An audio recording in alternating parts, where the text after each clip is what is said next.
Cinco Picos, Ilha Terceira, Açores, 31 de janeiro de 1968, hora aproximada, 23 horas.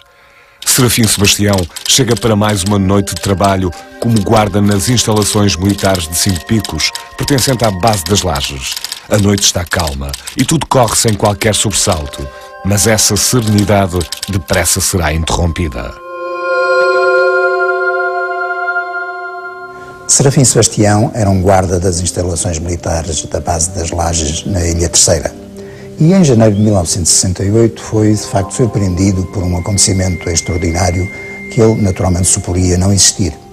São essas as circunstâncias que vamos examinar de seguida.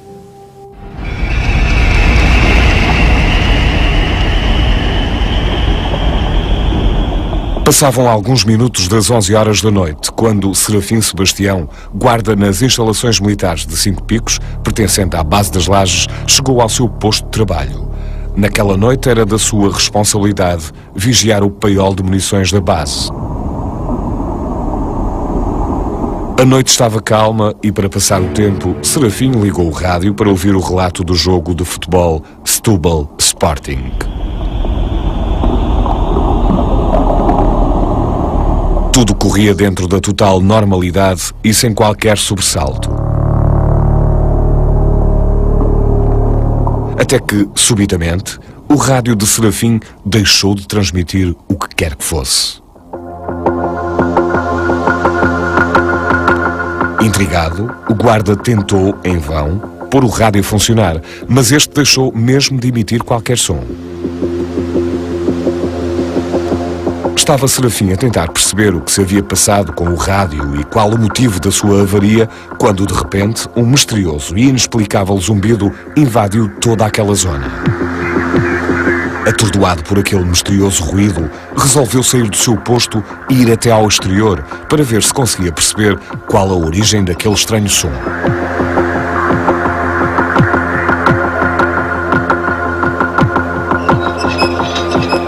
E quando chegou lá fora, Serafim viu algo como nunca antes tinha visto.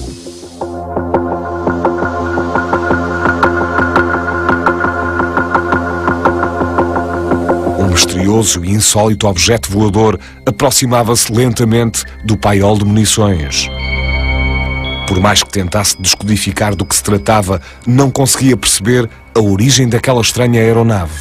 E, alarmado com a situação, o guarda regressou para dentro do seu posto e telefonou imediatamente para a base das instalações militares, comunicando a aproximação do insólito objeto. Mas os fenómenos inexplicáveis estavam apenas a começar, porque nesse momento uma forte luz invadiu toda aquela zona.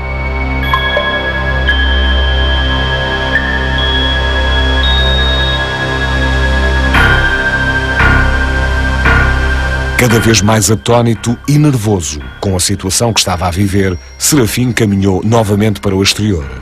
E foi então que o guarda percebeu de onde provinha aquela forte luminosidade. Lá fora, o estranho objeto voador pairava sobre o paiol de munições, incidindo sobre este um fortíssimo feixe luminoso. Era um objeto metálico, de forma oval, e culminava numa torre de vidro na parte superior. A rodear a torre de vidro, uma espécie de varandim.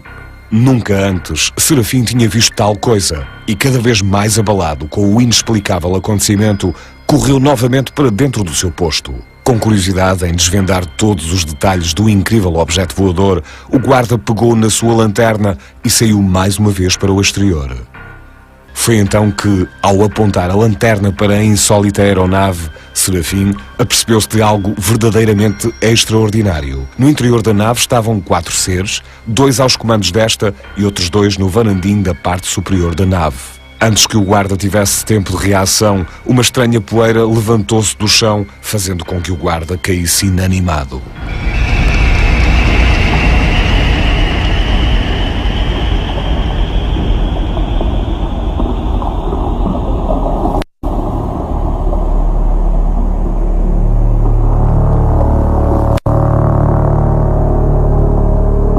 Foi ainda inanimado que Serafim foi encontrado por um colega que imediatamente chamou os serviços de emergência para o transportarem para o hospital.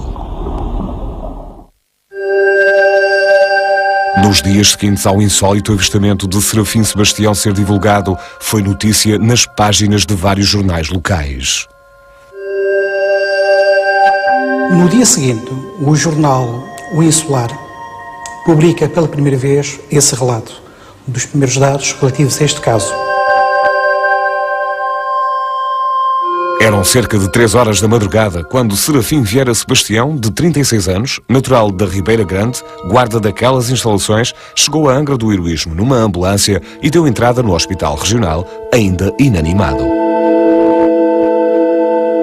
2 dias depois, já são jornais nacionais que reportam também ao facto, sendo que a RTP realizou no dia 25 de fevereiro um especial com cerca de 120 metros de filme sobre este caso, a propósito das possíveis relações com objetos voadores não identificados. De facto, várias foram também as notícias que associaram de imediato o objeto testemunhado pelo guarda como um objeto voador não identificado.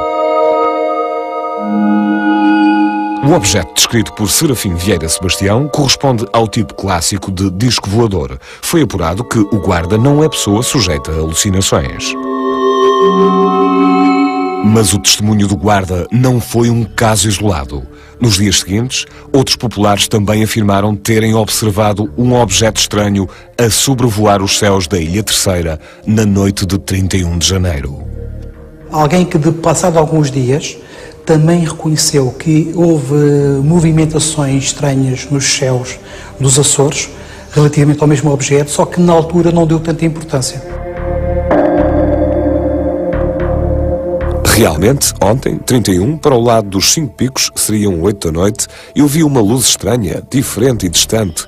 Uma luz sobre o comprido, uma espécie de garrafa de luz.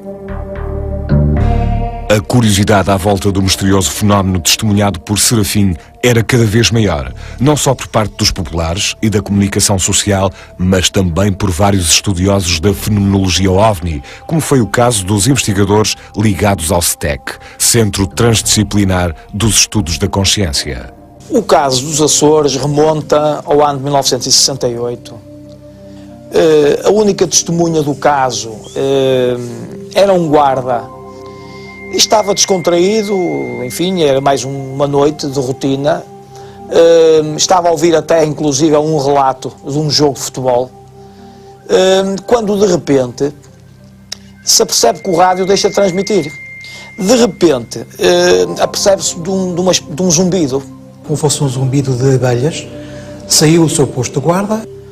Ele verifica que há um objeto estranho que se está a deslocar já muito próximo do pai, e vai novamente ao posto para telefonar para os superiores, no sentido de alertar para o que estava a observar.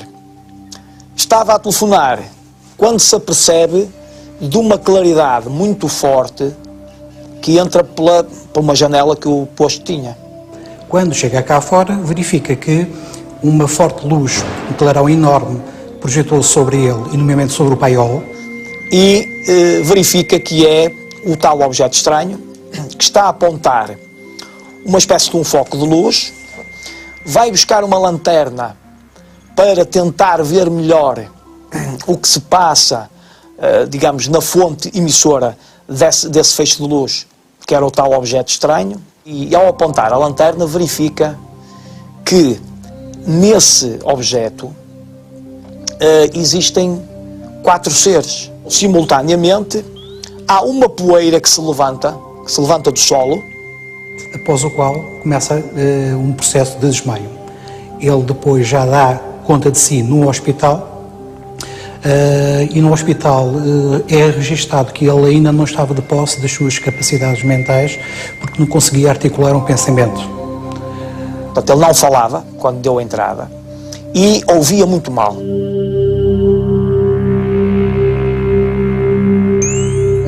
Ele chegou já acordado, mas não falava e ouvia muito mal. Às 3 da manhã, começou a tentar articular, mas pouco esboçava além de uns ses. Teve alta do hospital por volta das 10 da manhã, portanto ainda esteve lá, algumas horas. e saiu sob escolta policial. Curiosamente, é bom também referirmos este aspecto. É evidente que depois, a partir daqui, o caso tem uma repercussão bastante grande, não só a nível dos média locais, nomeadamente as rádios e a própria imprensa local, mas também até teve uma repercussão a nível nacional. Todos os pormenores da noite de 31 de janeiro foram objeto de análise por parte de vários especialistas de diferentes áreas. Destes pormenores, um dos que mereceu maior atenção foi o facto do pequeno rádio ter deixado de funcionar no momento que antecedeu a passagem do estranho objeto pelos céus das instalações militares de Cinco Picos. No caso dos Açores de 68, o que temos é uma interferência sobre um rádio. Na altura, há testemunhas que estavam a ouvir um relato de um jogo de futebol e, de repente, deixa de ouvir. O rádio emudece em relação à parte dos efeitos eletromagnéticos. Pronto, o que aconteceu foi exatamente isso, foi uma interferência sobre o rádio e sobre a emissão que ele na altura estava a ouvir. Há determinado tipo de fenómenos que podem ser induzidos, não é, para esse campo, que podem levar a uma data de ações, por exemplo, de proteções que possam ter, por exemplo, os disjuntores fusíveis podem induzir transitórios, correntes nos circuitos que depois possam levar à atuação dessas proteções. No caso das bússolas, se houver um campo magnético intenso, é óbvio que a bússola vai ter que reagir a esse campo, não é? Pode haver até materiais que fiquem magnetizados pela ação desses campos elétricos e magnéticos e, portanto, há uma gama muito larga de efeitos que podem surgir quando se utilizam ou quando se aplicam campos eletromagnéticos intensos, não é? Quando algum equipamento pode estar sujeito a esse tipo de campos.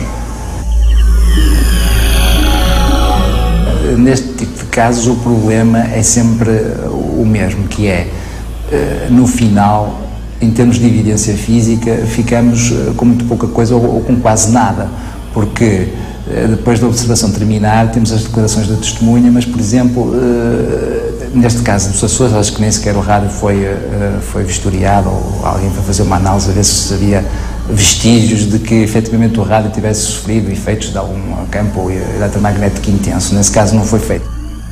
Começando a assumir proporções mediáticas inesperadas, depressa veio ao público uma nova explicação para desmistificar o fenómeno testemunhado por Serafim Sebastião. A componente informativa da aviação portuguesa argumenta que aquilo que o senhor viu foi um balão atmosférico que pretensamente se terá desviado da sua rota, se bem que depois outras pessoas entendidas na matéria dizem que dificilmente a rota desse balão, que teria um certo sentido de orientação geográfica, nunca poderia ter ido para aquele lado, a não ser que fosse propositadamente levado até ele.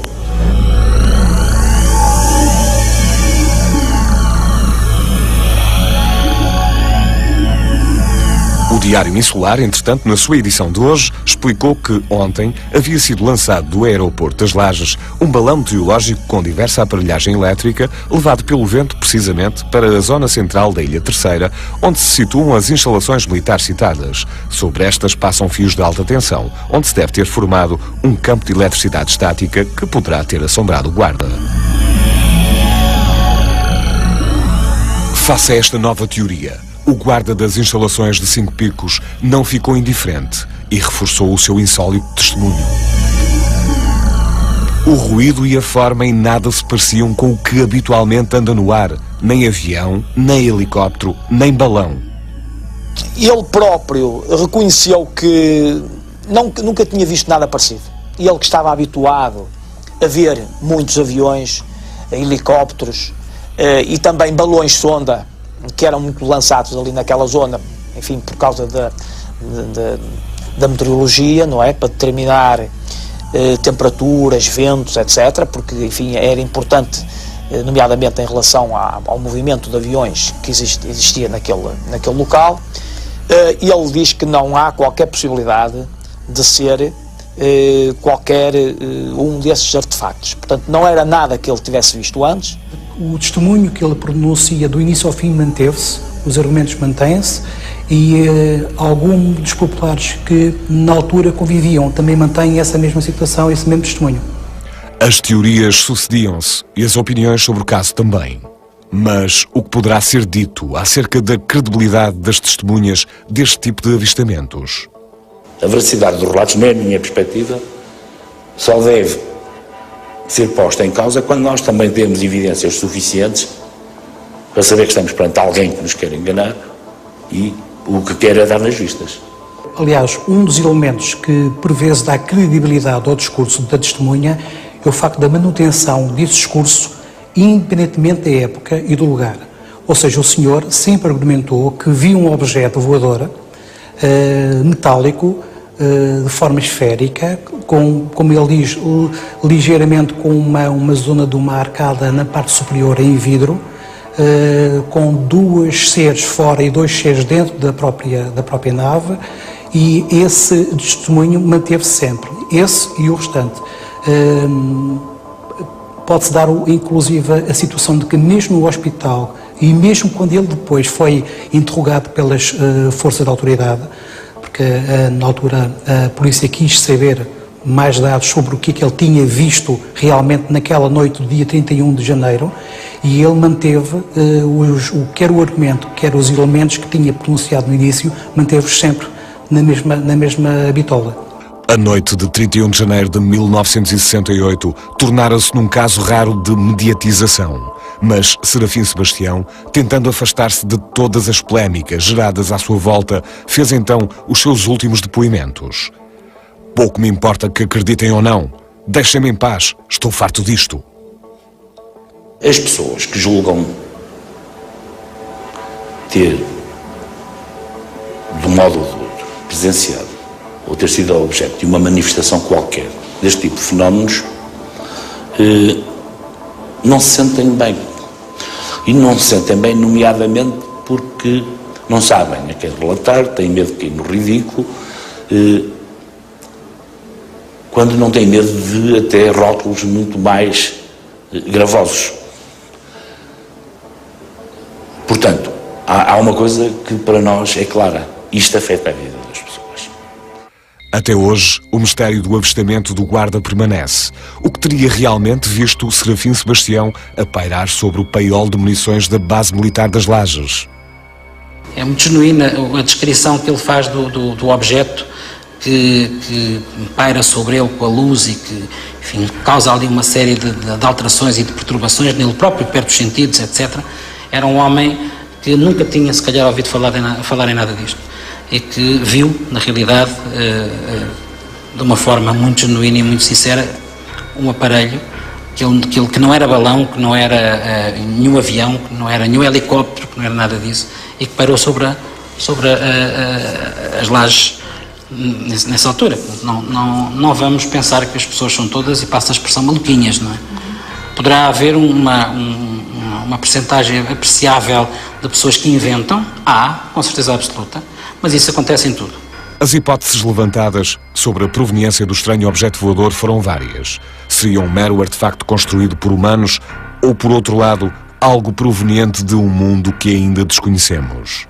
Eu penso que tínhamos que ver se de facto não se tratam de projetos confidenciais ou secretos de determinadas, na altura, determinadas potências. Tudo isto é muito complicado, até porque temos muito poucos dados, porque muitas destas situações são controladas pelos Ministérios da Defesa, não é?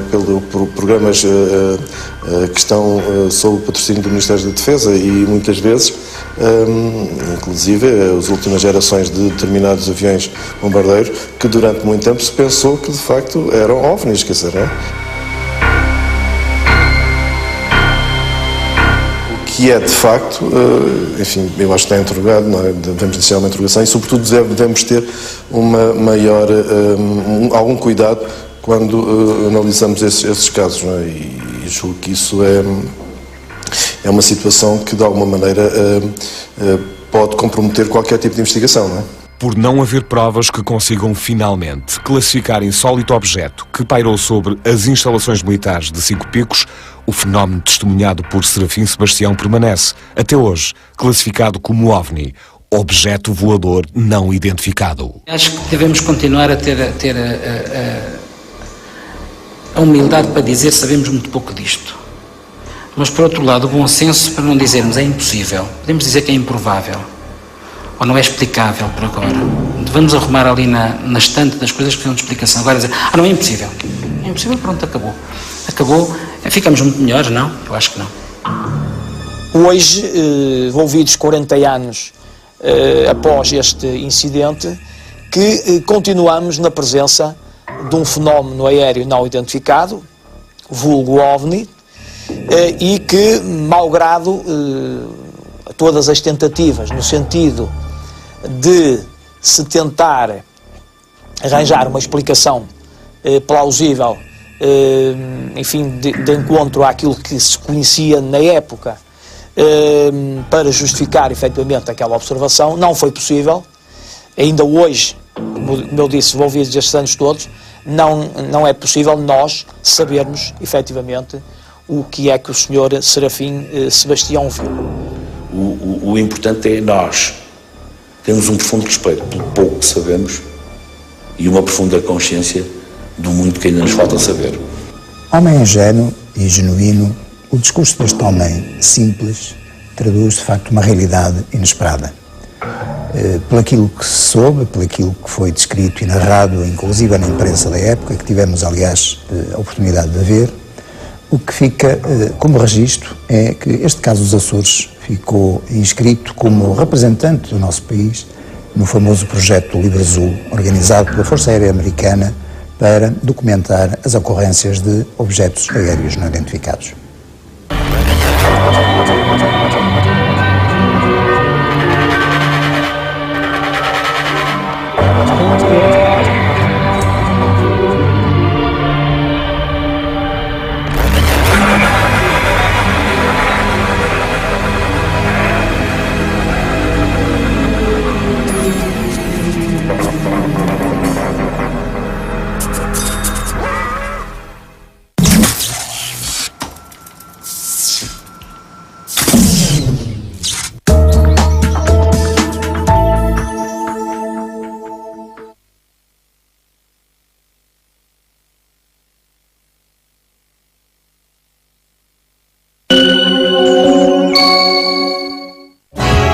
A RTP apresenta A Ilha das Cores. Ilha das Cores, em CD e em DVD. Aprende e brinca com as músicas e os vídeos das letras e abecedários. De passar lá a vida. Ilha das Cores, um CD e um DVD muito divertidos. O rebanho mais divertido de sempre